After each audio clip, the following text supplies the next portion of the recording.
Dámy a páni, my veľmi nervózne sledujeme, čo sa deje, pokiaľ ide o slovenské zdravotníctvo. A najmä sme nervózni z toho, aký poker sa vláda rozhodla hrať so slovenskými zdravotníkmi. Rútime sa do situácie, ktoré nemá iné riešenie ako dohodu alebo smrť.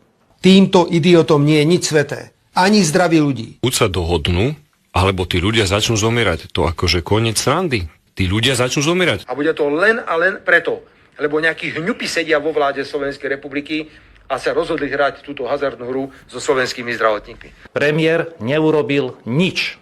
Premiérka Radičová sedela s lekármi osobne dni a noci.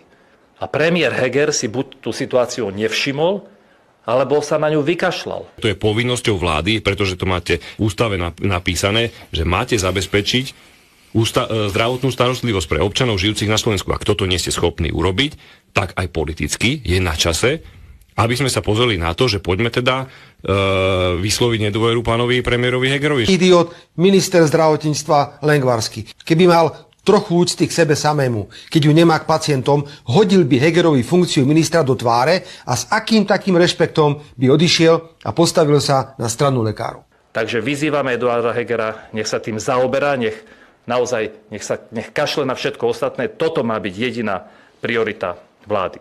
Magori a idioti vo vláde, prestaňte nás traumatizovať. Máte všetky prostriedky na vyriešenie krízy. Ak to nechcete, zbalte sa a vypadnite.